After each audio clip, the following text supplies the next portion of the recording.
તો આપણે કહી દઈએ કે આ માવઠાથી ખાસી અસર થવાની છે। ખાસ કરીને જે ખેડૂત પુત્રો છે તે ચોક્કસ ચિંતામાં ગરકાવ થઈ ગયા છે। માવઠાની મુશ્કેલીમાંથી પસાર થઈ રહ્યા છે રાજ્યના અનેક જિલ્લાઓ। ઉત્તર ગુજરાત અને મધ્ય ગુજરાતના અનેક જિલ્લાઓમાં વરસાદની શક્યતાઓ છે, ત્યારે તાલુકામાં કરા પણ પડ્યા છે। અનેક તાલુકામાં હજુ પણ આગામી 24 કલાક ગુજરાત પર માવઠાનો ખતરો છે, જે બાદ રાહતની શક્યતાઓ ચોક્કસ છે। ત્યારે જોઈશું કમોસમીનો ખતરો કેટલા જિલ્લાઓમાં છે અને ક્યાં માવઠાની થઈ શકે છે વધુ નુકસાન।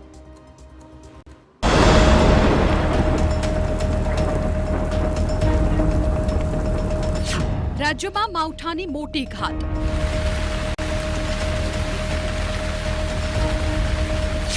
ચાર જિલ્લાઓમાં ત્રાટકશે આકાશી આફત।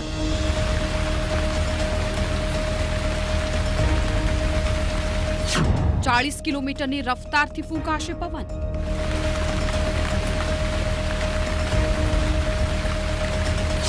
સમગ્ર ગુજરાતમાં વરસશે કમોસમી વરસાદ।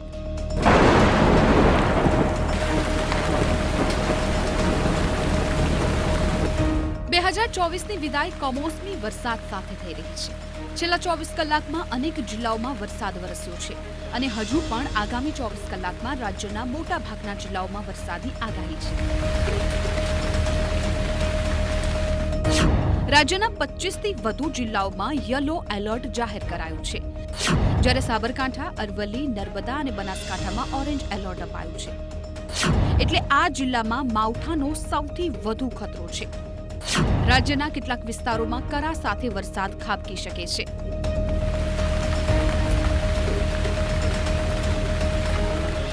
24 आवर में गुजरात रीजन में light to moderate thunderstorm and with lightning होने का चांसेस है। उसका जो गस्टिंग विंड स्पीड है 30 to 40 किलोमीटर रहेगा।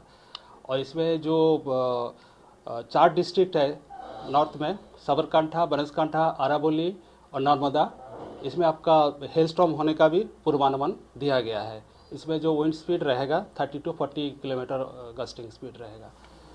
और बाकी जो गुजरात का southern all districts will receive light to moderate rainfall. રાજ્યભરના જિલ્લાઓમાં હળવાથી મધ્યમ ઝાપટા પડશે, જ્યારે 35થી 40 કિલોમીટરની રફતારથી પવન ફૂંકાઈ શકે છે। સમગ્ર ગુજરાતમાં માવઠાનો કહેર જોવા મળશે।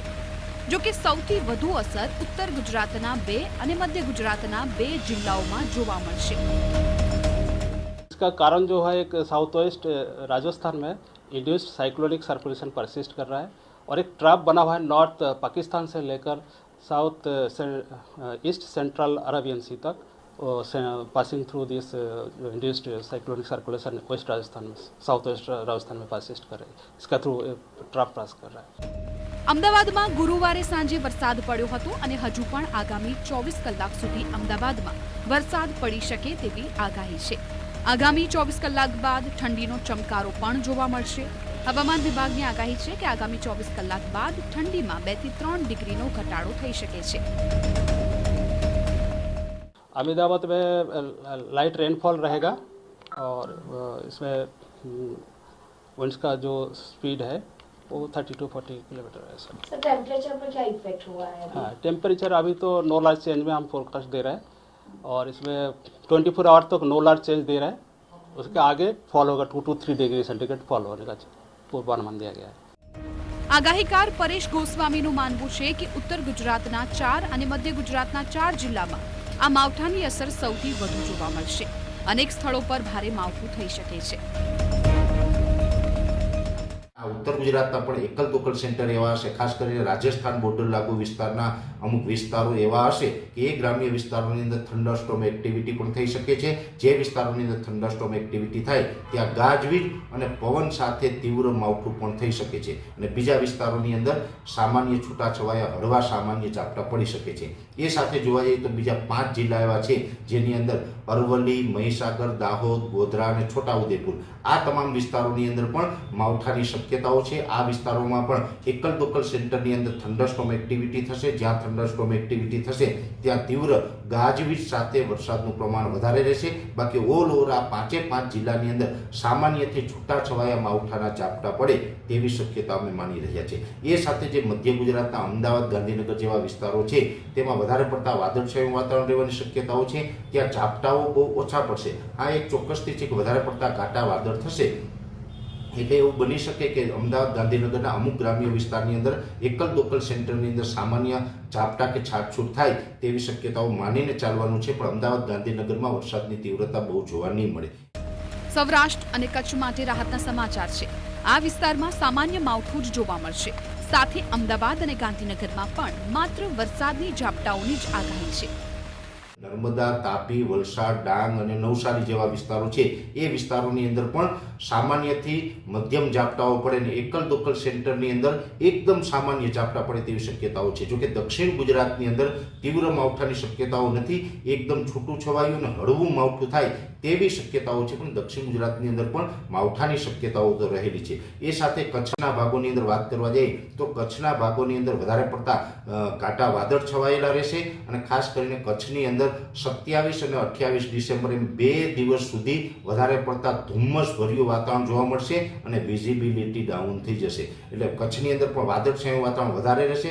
કચ્છની અંદર ઝાપટાની શક્યતાઓ ખૂબ ઓછી છે. આ કદાચ બની શકે કે રાપર તાલુકાની અંદર છૂટાછવાયા એકલ દોકલ સેન્ટરની અંદર ઝાપટા પડી જાય અને એમાં પણ રાપરની અંદર જે આપણે વાગડ વિસ્તાર કહેવાય છે એની અંદર જે આપણે સામખિયાળીથી આડેસરના વિસ્તારો છે એમાં કદાચ સામાન્ય છાટછૂટ થઈ શકે છે અને ધોળાવીરા જે છે એ વિસ્તારની અંદર પણ સામાન્ય છાટછૂટની શક્યતાઓ છે.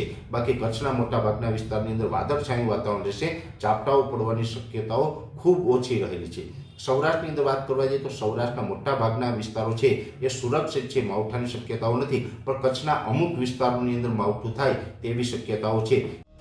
ગુજરાતના માથે હજુ 48 કલાક માવઠાનો ખતરો છે. 28 તારીખ બાદ માવઠાથી ગુજરાતની રાહત મળવાની શક્યતાઓ છે. જોકે ત્યાં સુધી તો આકાશી આફત ધરતીપુત્રોની પરીક્ષા કરશે. અમદાવાદથી રોનક વર્મા સાથે બ્યુરો રિપોર્ટ TV9.